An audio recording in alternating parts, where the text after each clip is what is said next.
Hello, and welcome back to the FCI London podcast, where we sit down with some of London's most influential luxury designers.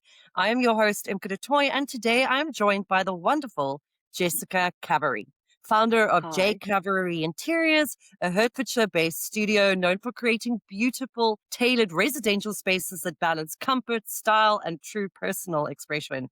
Formerly trained at the KLC School of Interior Design, Jessica brings a refined understanding of space, proportion, and materiality, and her warm collaborative approach has earned her recognition as a rising design talent, including being named Interior Designer of the Year in the 2024 Business Elite Awards. Her work is defined by soft tonal palettes, layered textures, thoughtful detailing, and a commitment to creating interiors that feel elevated, livable, and deeply comforting. Jessica, it's an absolute pleasure to have you here. Welcome to the podcast. Well, thank you so much. And what an amazing welcoming. Absolutely wonderful to have you here. Can't say how excited I am to actually have this conversation. I've done quite a few FCI podcasts. I've chatted to different designers from different scopes, throughout different spaces, within in the UK.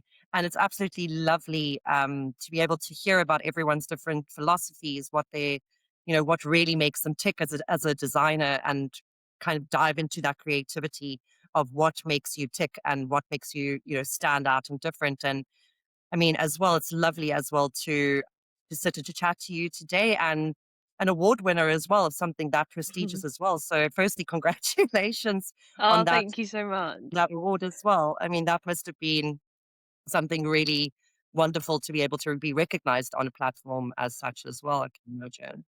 Yeah, definitely. It was quite surprising when it came through. I was over the moon, definitely. But being recognised coming into the interior design world is, especially at the moment, because it seems to be quite a influential job, isn't it? At the moment, like a lot of people out there want to do this. So to be recognised for all the hard work that you put in is, yeah, it's lovely. And it must feel unbelievably good. And to, just to even, be a part of that and to be recognized for your Yeah, work is really deeply incredible. That, like you said, it makes you feel good and to be recognized amongst, like you said, so many different designers as well. Okay, but yeah. let's jump straight in. Let's have a little bit look about conversation. Let's have a look a little bit at identity and taste, and the designer nobody really sees. I mean, have you ever wanted to go wildly bold, but, thought my clients will never trust me again? There must be sometimes some of those Amazing. feelings. Amazing. Do you know what? I laugh because I do all the time. I think it's obviously there's so much to go behind it before even bringing a design concept towards the client that it makes me laugh because I will push a little bit. I'll be like, oh, why don't you just try a bit more color, or why don't we try, I don't know, having some different textures in here? So yeah, I will definitely push a client to go a bit bolder. If it's Sure. too crazy, then there's always you can always tone it down.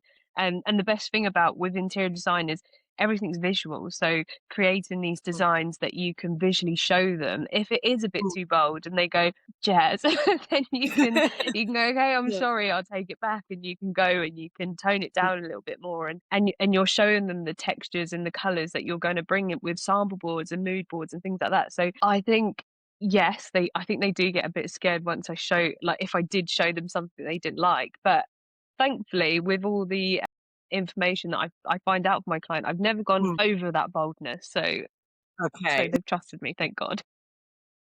I guess it can happen as well. Sometimes you have to also get your clients to get a little bit out of their comfort zone. Sometimes, No, no, it's fine. I was going to say, especially living in a world now where social media is so big, that they will see something on social media, and I always tell them that that's a now, like that's a now, mm, like that, like 20 years down the line, you might look at that and be like, why did I even think that that was such a nice thing? But because it's trending online, that you just think, oh, I want that now, like give me that now. So, yeah, I think there's a lot of work behind it that you need to do to make sure that you get it all right and perfect. absolutely. Yeah. And I guess I mean, it's like you said as well, it is conversations, and from the get go, making sure that Yeah. both designer and client really sort of understand each other and what they're looking for. I Yeah, mean, do you, absolutely. do you think London clients secretly crave timeless design because it's elegant, or because they're terrified of making a decision that they'll regret for the next 30 years. I mean, we've just touched on that now, maybe choosing something that they're not going to regret, you Go, know. yeah, No, absolutely. That's a good question because I find that, like you said, a lot of people do head towards that timeless, elegant design because mm, it's because they think it's gonna last forever, but well, it is timeless, so it should last forever, right? But I always say to a client, when you go into a space and it's your own space, why are you making it for everyone else? Like, if you went into a space and you love that, then why not have it in your space? Why not go that extra mile to make sure that it's something that you're always gonna love? If you always gone back to this type, this color, or that piece of furniture and you thought, I love that, I really love that in your space. Why don't you have it in your space? Having that times and elegant interiors is so stunning and gorgeous, but why not mm, put your little spin on it or something like that? That even things that are movable, so you could, I don't know, tone it down on the walls and you could go for something that's a bit more plain, mm, but then as in elements that are a bit bolder and a bit more you, yeah. because you do have that fear of going over the top, basically. Mm. Absolutely. I think I agree. And as you said as well, you are living in that space. So why, Mm, do something for everyone else? And if you can't stand it, exactly. like it says, like within the next 30 years, and to try and make something Yeah. that's really personal and bespoke. So I guess it really Mm. is a balance, isn't it? Half the half. Yeah. Absolutely. Yeah. I think people get so afraid to step out of their comfort zone a little bit that they Mm. actually create interiors that they don't like, and it doesn't even take 30 years, it takes 20 minutes, and they're just sitting it and they're like, "Oh, why did I do that? I don't actually like Sure. it." I guess it comes also with, the whole idea of what you think you want versus what actually the end product is, Actually, you know? yeah, yeah, and that's why I always say to even, like, my friends that come to me and they're like, "Oh, Jess, I really need help with interior design." I'm like, "Well, just sit there and just really think about what you like, because as soon as you go into the space and you make it something you don't like, you don't wanna live there." Yeah. Yeah. No, Really you're think gonna be about stuck. it. Yeah. Sure. Um, well, let's look then a little bit like taste and, clients and the quiet politics of homes. I mean, what's the one polite London design request that actually means the opposite of what the client really Yeah. wants? Okay, that's let's think. Something I okay, I get this with all of them. I want something simple, but their simple is hidden storage, joinery that is on show. They want paneling, they want, Mm. I don't know, furniture that is wildly huge and yeah, so they want something very simple. And there's no simplicity involved. There's no Yeah. simplicity. I guess it also comes down to understanding what that means, what simplicity means. So you prioritize, I mean, comfort and practicality. I mean, do you ever Mm. feel pressured to, design for what looks good in a photograph rather than what actually feels good in real life? Um, I think we do because, like I was saying, social media has such a large input now on our day to day lives that when you're scrolling through Instagram and your client may see a photo that they really like and they Yeah. basically show it to you and they're like, "This is what we want," but trying to explain to them how that photo that they've seen is in a completely, let's say, like most of them are like American houses, and you live in a three-story house, townhouse, like we need to tone it down a bit. We can't have these elements because bringing in the like a let's say like I have one client that she's really into like the color black, and Mm, don't get me wrong, I love a black element, but she was like, let's paint the whole room black, and I was like, that could look beautiful, but showing me mm. a industrial commercial size room that's completely black is stunning, but in your All at home. modern day house it's not going to be the same in your bedroom. Yes. Yeah, it's not the Sure. same. Yeah, it's definitely a tricky one, but helping them Mm. bring elements that might be in them photos into the room could work as Mm. well. I guess it's then back to again to obviously balancing what element, like you mentioned, bringing Mm, elements of that in, because that's the difficulty with obviously with pictures, and as you said with social media as well. Half of those spaces have artificial lighting that's brought in specifically to capture that on a absolutely. photograph. So Yeah. as you said, within real time, Yeah. very different, and obviously also different atmospheres because obviously spaces are created Yeah. that also bring on emotional moods. I'm just imagining for Exactly. myself an all black room could look stunning, but it might also, I don't know, it might make you feel different after sitting in it for a long time. Exactly. Exactly. You never Yeah. know. Exactly. Yeah, 100%, completely agree. Yeah. So, when a client tells you they want a space that reflects their personality, I mean, do you ever think, are you sure? I mean, have you met yourself? you know, it's a good thing, it's a good question. Sometimes, Yeah. you're like, yeah. No, that is true. Thankfully, I've not come across it. I mean, I've come Yeah. across clients that I think, "Okay, let's tone it down a little bit," but I Mm, feel like a home can never look as ugly as a personality. Does that make sense? Like, I always feel like elements within a home, everything's beautiful if mm, you've obviously done it right. yeah. Yeah, I that ugly personality that you do find in people, don't show in a home because it's like, say, like with anger, them striking Mm, elements that you bring in a home could look gorgeous, stunning, yeah. whereas in a person, it's yeah, not. Very opposite.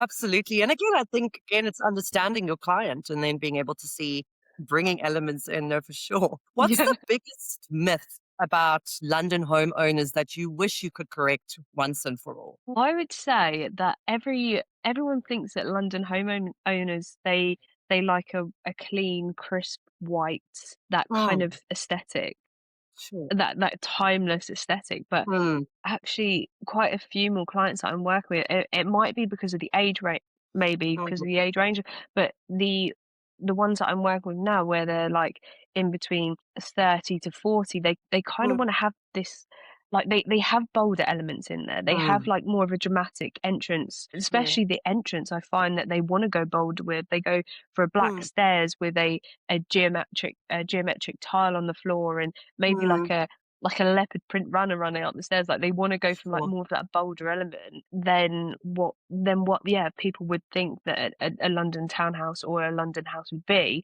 that is like more of that timeless Mm. white crisp kind of look. Quite interesting, as like you said as well, like now Mm, between that age group of the 30s and 40s. But I guess it comes down to, being able to kind of test the boundaries, get a little bit out of the comfort zone and have that striking, wow yeah. factor element within the households. Do you find that maybe the older age groups are still, a little bit more conservative within that approach, compared to now, obviously the younger homeowners at the moment? Do you see that shift? Or are you seeing it kind of all across it? Yeah, absolutely. I do find maybe the older generation too, them guys, maybe they are a bit more weary about it because they feel like they can't step out of their comfort zone, that they need to stay Sure. within it because of what other people are going to think. And I think reading the Mel Gibson book at the moment, Let Them, and I always try and explain to them that what's the point, because this is your home, this is what you're going to live in. Mm, And I think as well with the younger generation, they feel like they don't wanna step out of that. They want that beige aesthetic, which can be gorgeous in a way, but where's your twist? What do you like? What's your personality? How's your personality coming out in this? Because it's all one color, and again, it can look really beautiful if you add in, I don't know, like plants and natural like wooden shelves and things like that. That could look really nice as well. But mm. but where are your tweaks, your personality? Absolutely. No, absolutely. I think, like, as you said as well, again comes back to not designing for everyone else or what you think everyone else is Yeah. going to like and enjoy, but, bringing in that personality part of yourself into it. No, definitely. Yeah.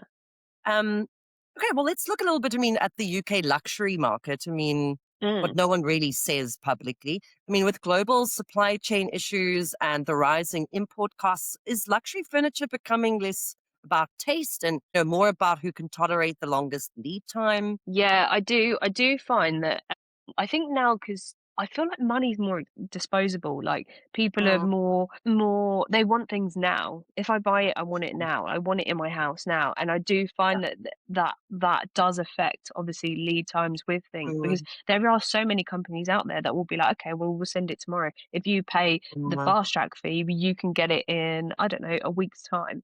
And sure. I a lot of people are looking for that, and it Mm, is a shame because they are missing out on, like say, let's say your company, they're missing out on all them really beautiful luxury designs, because there is places where you can get it there and then, mm, and they don't mm, have the same durability or the same elegance as, like I sure. said, your company would, because they just want it now, because it has Mm, to be filled now. Or people leave it so last minute that, let's say, like, Christmas round the corner, they're like, "Okay, well, I need it in before Christmas," and you're like, Yes.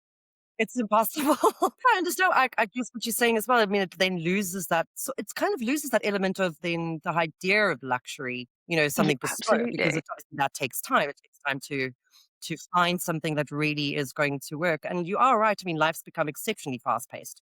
Mm, It is that mentality of do it now, do it last minute, and everyone should be able to jump and get it done. exactly. So, let's hope maybe people start slowing down a little bit. But it's been a very interesting shift and change, I think, over the last few years as well. I mean, and how people are operating. I mean, if we Yeah, look at, absolutely. post Brexit import, realities mean designers pay more. I mean, they wait Mm. longer and explain endlessly. I mean, do you think clients actually understand the invisible labor behind their simple request for, let's say, an Italian dining table? No, they absolutely don't, because they think that, Mhm, like, you just go to the manufacturer or you'll just go to the company mhm, and you'd just be like, "Can I have this?" And you show them a picture and mhm. the company's gonna go, "Yeah, sure, absolutely." That is the struggle, right? Because trying to Sure. explain to your client that you have to source, you have to go out, you have to find the company that if you Mm, want it like so quickly and we can't make changes or mm, something more bespoke, then you have to go out and you have to source and look for all these mm, tiny details that you've seen in, I don't know, say like the Italian dining table picture that you've seen, and you go, I want this. Okay, well, I need to go find a company that will give it in your lead time, that will has the right tone, has the right legs, has the right mm, wooden finish if it's got wooden finish to it. Do you know what I mhm. mean? There's a lot of elements that they don't think that you have to do until you go, okay, well, you go and source it Of if you don't course. trust my opinion. Yeah. And also it's difficult because you don't even really know if that's gonna actually suit the space or not. But I guess also, as you said, I mean, there's a lot of behind the scenes things that I Mm. think, maybe clients don't really understand. All right, so we're gonna do a fun element called a little bit of rapid fire with our lovely designer, Jessica. All right, one word only answers. Okay, don't overthink it. All Okay. right. Okay, you ready? Okay. Yeah. A color you could happily design with forever. Easy green. The one material that always feels right. Linen. Okay. Your mood board in one word. Serene. Okay, that's a good one. The texture that Good. defines home for you. One word. My gosh, that's a tricky one. Gosh, I think I've got a few that have popped up in my head. Something soft like and organic. Oh, I don't know. I don't know. I don't know if I can say one. We can always circle back to that one. Um, Yeah. Coffee table books or candles? Candles. Okay. The emotion you want every home to evoke. Complete. Very nice. Okay, should we Yeah, try I it one just more time? Mm, feel like when you go into a space and you don't feel in yourself that it's finished, then yeah, then it's not done, is it? no, it's not. Yeah. Okay, well, let's try this one again. Texture that defines home for you. The only thing that's coming It's into my head is soft. I don't know why soft. It's not really a texture. I mean, it mm, is, but yeah, I don't know. I mean, It's soft not, is actually does work. It is a texture, isn't it? yeah, yeah, It it is. is a It is. texture. It Yeah. is. It is. It is difficult. It's difficult to kind of think on your That is feet a a little bit. difficult one. But it's Yeah, fun. It because gets it going. But some very lovely ones there. I love the fact that you also say with the mood board in one word is serene, which is really lovely. I mean, that's so vast. It is great. Okay. Thank you so much for playing my little rapid fire session. Let's go on to looking at a little bit of trends and the psychology mm, of the future of luxury living. I mean, luxury mhm. interiors used to be about exclusivity. I mean, now every trend appears online within 24 hours. I mean, do you think the word luxury is losing its meaning? I that's a tricky one because I feel like everyone has their own kind of look on luxury. So Well, because not everyone can afford them high-end prices, that their luxury might be a more of a middle that middle kind of, mm, interior.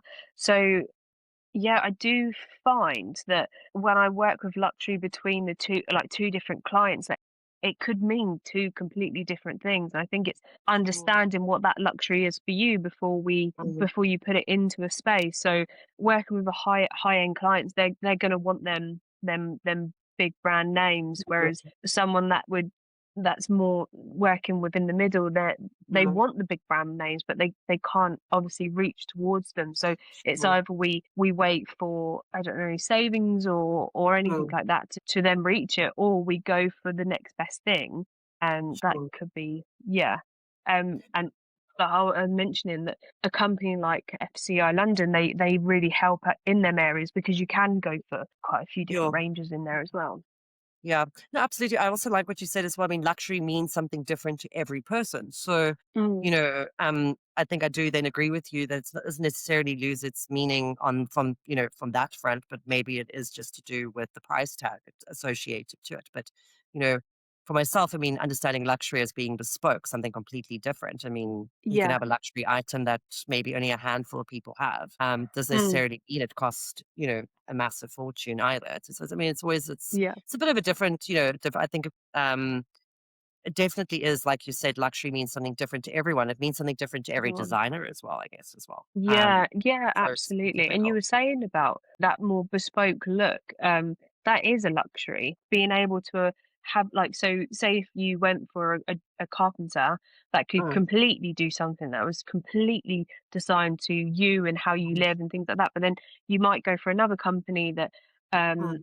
has the elements of being more bespoke, but within their range. That could be luxury towards someone else that can't reach for the person that does everything that's completely bespoke to what they to. Absolutely. I mean, do you think Mm, British taste is shifting because of cultural change or because people are simply mm, just tired of seeing the same neutral palettes everywhere? As you were saying, as well, I mean, that has shifted. It's mm, like, and I know that you mentioned earlier.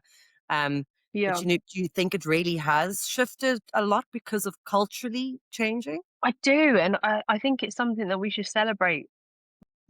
People bringing in their different cultures and things that they've seen. Like, let's say if you go away on holiday and you see something that you really love out there and you bring it back, I think that's such a personal and gorgeous add to your home, which is, yeah, I do, and I hope it keeps going and expands to more people that maybe are stuck in the way of having something that is just beige. Sure. No, I absolutely agree. But also, I think then it creates this, its uniqueness. As you said, if you're bringing something back from Mm, someone that you went to go and visit, I mean, no one's going to have that because you went and got it from that space. And I guess also, I exactly. love the fact that you said, we should really embrace cultural change and bringing in the different cultures Mm, and heritages in it because it all comes down to global influence. Speaking to exactly. Yeah. another designer in the past, she was talking about how important it is for the global influences. We've been influenced by so many different spaces all the time. So, Mm, as you said, it's good to start embracing it and, bringing it yeah, forward in itself. absolutely. That creates beautiful bespoke spaces that are vastly Yeah. different, from each other, which is really Yeah, great. absolutely. Yeah. And our changing environment now, we're having longer summers and things like that, and us bringing in that, like, somewhere that's within Europe that has longer summers, Mm, and us putting it into ours is such an amazing thing as well now. Like, we have sure. to change with the world too, and other cultures are helping us do that. Absolutely. And I guess also it sort of opens up collaborations as well, which is, Mm, especially when stuff is shifting, how stuff has shifted over the years as well. I mean, collaboration is so key. So, starting to actually bring in those different cultures, I think that's fantastic.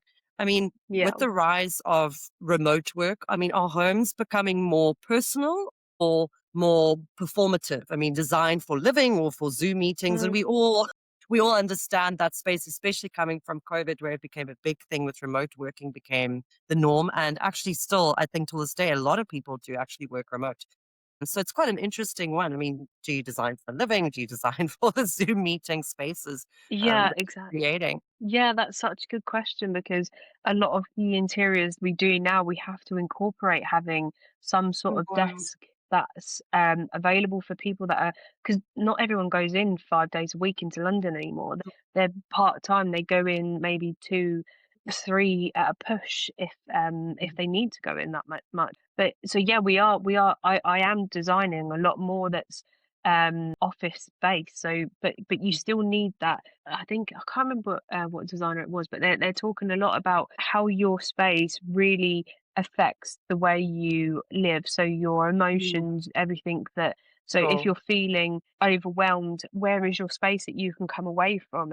And that really brings into having that office. So Mm, if you have an office and let's say you have to work off your dining room table, how are you yeah. closing away that evening to sit down and have dinner with your kids, or sit down and have dinner with your partner, or even by yourself? It doesn't really matter, but how are you closing that off? Because work can be stressful, and you need that break away from it. So what are we doing, what are you doing in your like in your space so that you it's closed away? We just did a design for one of our clients where they needed that, but they also wanted to close it away at the end of the day, and have a space where they can sit, because it's all in the dining room, so to sit down and have dinner with the kids, or help the kids with their homework or anything Mhm. like that, or just family dinners. And so we created and I'm sure we can maybe show a picture of it, but we created like a floor to ceiling cupboard, basically, is what it is.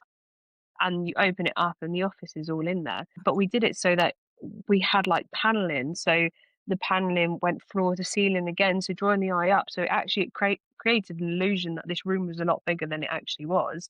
And it has an office and a dining room in it. So Oh, how can you wonderful. play with it? How can you do that Mm, to make sure that you're closing away at the end of the day? Because your mental mm, health matters as well. And you don't want sure. to think that you're working 24/7. So Mm, yeah, mm, it does. mm, You really need to think about if you are gonna, because maybe you have a room for an office and you can just shut the door. But there's a lot more homes nowadays where you don't have mm, that element. A lot of the bedrooms that are sure. upstairs you need for kids or a spare Yeah. room or something like that. So yeah, it's then fun ways that you can play and yeah, Mm. create something that's It's very you can put away. interesting. Yeah, but as you said as well, I mean, it really does come to the psychology of it now. And I think that's fantastic that that's also incorporated taking the emotion into it as well, because you are living it in the spaces, as you said, you do Mm, need a breakaway space.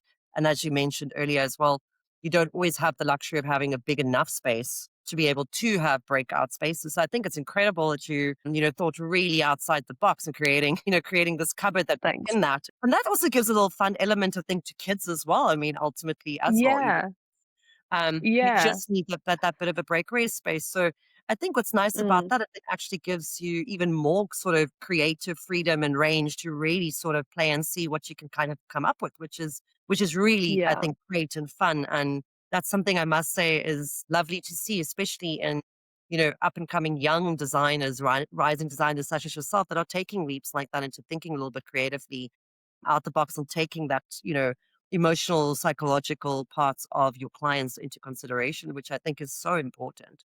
Um, Yeah. for sure. So let's look a little bit at, I mean, this question is always an interesting one because we are in it, the life of technology and AI and Mm, the new design landscape. I mean, yeah. would you ever consider offering an AI assisted design package, or does that undermine the craft too much? That's a good question. I think luxury interiors, if you're paying for a luxury interior designer, Mm, then you're paying for someone that knows you, that knows mm, everything about you. That's what we're paid to do. That's what we're paid to understand. And when we create a design that is bespoke to you, I can't see how AI can do that. And don't get me wrong, I use AI in my work because mm, it's good to help with prompts. And I don't know, sure. like you can create a CGI image. It's not to scale, but you can create a Mm, CGI image that you can show clients, because not every client can afford for you to go that the way of paying for someone to professionally do it. So it's good to still show them something, and that's quite a good way to use AI. There's a lot of other elements that can help us. Like um, I was I was explaining to one of my clients the other day, because she put in a prompt into AI and she spat mm, something out, and I was like, "This is great," but I don't understand how the that computer can understand exactly what's up in your head. I know you can write out all these mm, things, but how many people take the time to write out everything that they're thinking in their sure. head onto the Mm, computer and then for it to be spat out? So yes. you're missing that personal touch if you don't have anything that is Mm, if it's all AI based. Yeah, I think that you're yes, for yeah, sure. it's missing something. And maybe it is that personal touch. No, absolutely. I mean, you need that, and also you need that first conversation, that also the bouncing ideas between Exactly. two human Yeah, beings, understanding. And again, like you say, it comes back to psychology. You're not going to be able to tell AI everything that's in your head, and even if you could, I mean, it's going to take a long time because you actually have to guide and steer it as absolutely. well. You know, otherwise Yeah, it's just going to keep pumping out things. And as you said, look, it is a great tool. It is there. It helps streamline things. It is there for a little bit more for efficiency and things like that. But I do agree. I mean, I've agreed before. I mean, a lot of the designers, I think everyone has the same approach to it. You don't want to use that yeah, human touch because it is so, so, so important. So, yeah, definitely, absolutely, definitely agree with absolutely. that. If clients start expecting same week design options thanks to AI Mm, tools, because I'm sure that that sometimes does happen. I mean, do you think luxury interior yeah, design will survive the culture of yeah, impatience? Because we like you mentioned earlier, we want stuff now. We need it. We want it yeah, quicker, faster. I mean, AI tools do allow that to happen. yeah, yeah, Yeah, they I mean, do. clients are expecting you to do turnaround in the same week, same week design Yeah. options. I think that that's what makes it a bit harder for interior designers, Mm, doesn't it? Because they're like, "Well, I could sure. just put this in and I can get it out today." But Mm, always challenge them. Be like, "Okay, do it. Give it a go. yeah. See what you get out." Because I think it's interesting, even as an interior designer, to see what will come out and Mm, to see mm, what this AI will say about this design that you thought about. I feel like people use it like it's either looked at really wrong or it's looked at in a way that it's the only thing that like it's an up and coming mm, great sensational amazing all the great words in the world thing. But sure. yeah, I do think that, like, play with it, don't go Mm, against it. What yeah, elements can you use of it to help your interiors?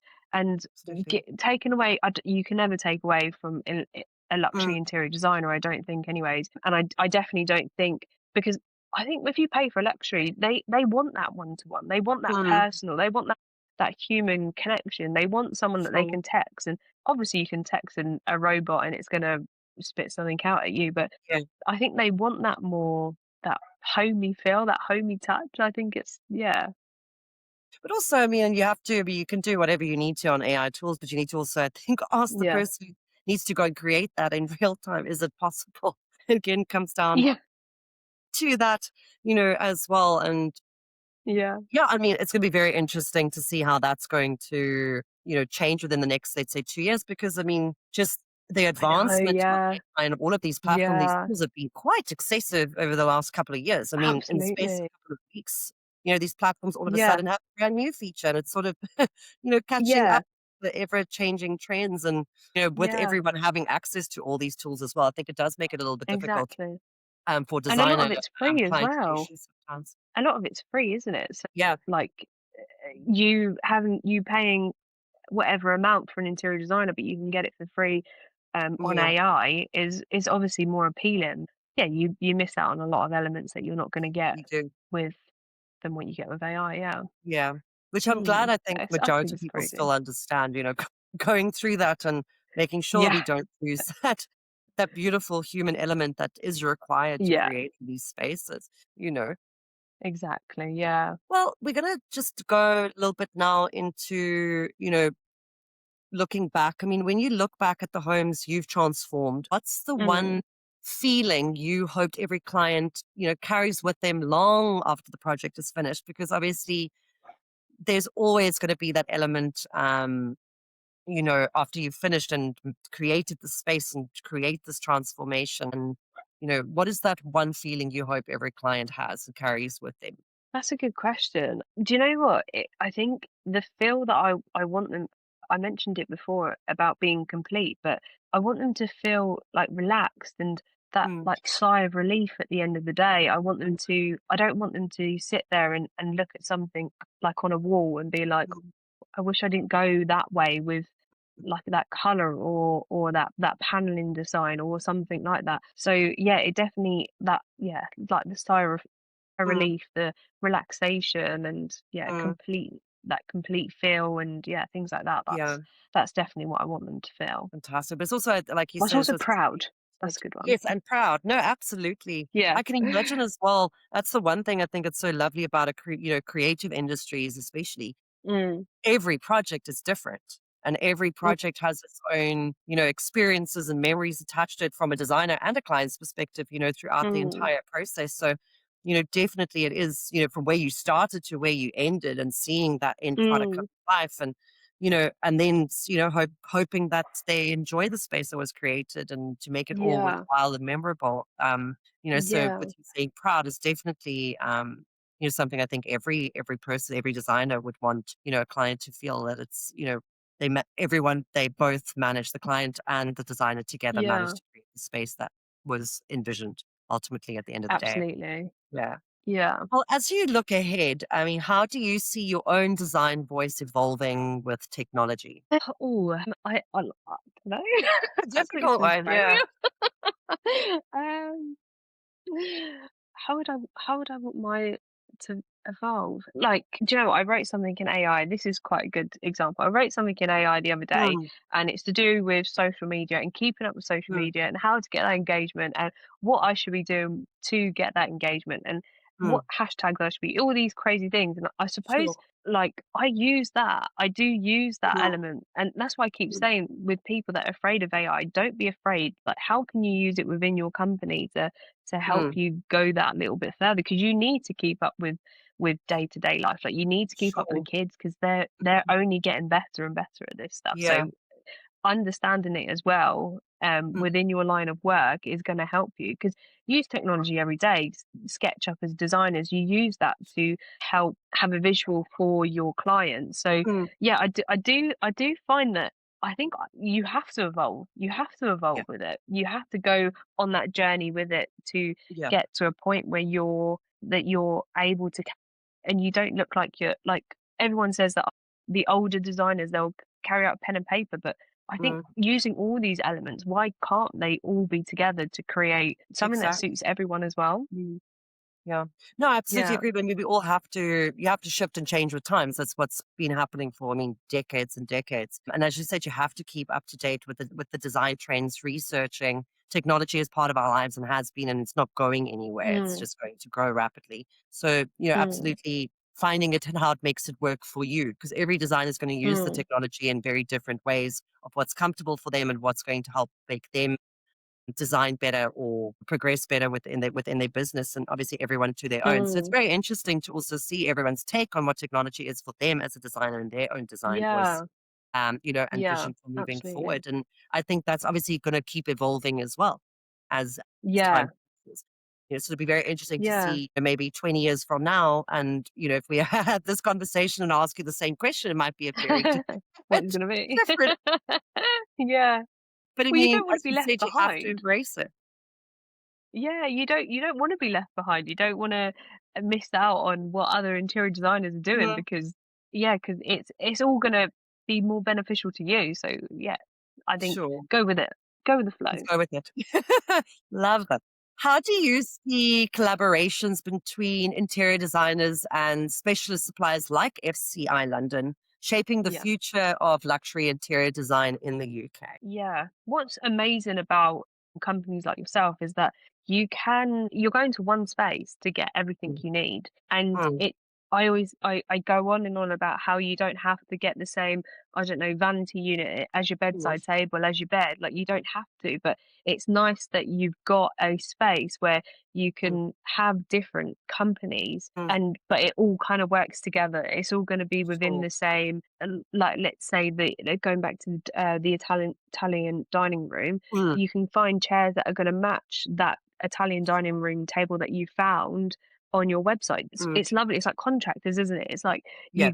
you find a contractor and you've got yourself a builder, a plumber, Mm, electrician, and someone that works on the garden. You've got all these different sure. things in Mm, one space, which is I find useful in for interior designers, especially mm, luxury interior designers, where they don't have to keep sourcing, going around and sure. all to all these different, and they're going to go to the companies that are on your website anyway. So it's just Mm, yeah, it's such a lovely thing to have where you under can one. just go onto that website and you can find everything you need. Sure. No, I think it comes down to again what we were talking about now, especially with the fast pacedness of our, Mm. of our lovely clients as well. Exactly. Yes. Where sometimes as well, it really does get to that. Yeah. And like you mentioned, it's growing a database, it's growing collaborations. getting your suppliers together that make it work for you, works Yeah, for the client, and it all sort of comes together. And it really is, I think, as I think careers and things progress as well, you do those collaborations are vitally important, and those partnerships. So absolutely. it's lovely to know that the designers are collaborating, with Yeah, suppliers like FCI London as well, and other suppliers within the UK. So it's really is lovely yeah, to see that, and it'll be yeah, really lovely to see how that collaboration is going to continue and to grow. yeah, And absolutely. even from the level with our podcasts and things like that as well, really reaching out, getting into just behind the scenes things as well, because you don't really take Yeah, time to sometimes check in with the designer. So it's yeah. really absolutely lovely to be able to do that.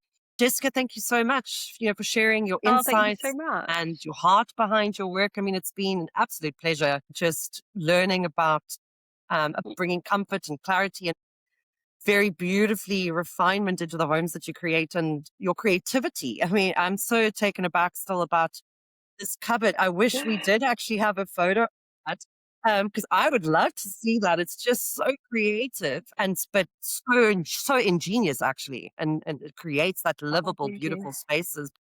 Yeah, it just gets a Yeah, different element, and I think that's absolutely fantastic. But it's been thank really you. lovely chatting to you, and I mean, I look forward And to you. seeing what you do next. Oh, With the thanks. rising talent as yourselves, and we're going to keep tracking you and seeing and seeing what you get up to. But I just wanted to say thank you so much. Yeah, It's been an absolutely. absolute pleasure. Oh, thank you so much. Thank you so much for this. It was amazing. All right. And to, of course, all of our lovely listeners and watchers, thank you so much for joining us again on FCI London podcast, where we sit down with some of London's most influential luxury designers. Keep following and keep designing. And please join us again next time as we continue to explore the stories shaping the world of luxury interiors. Until next time, goodbye.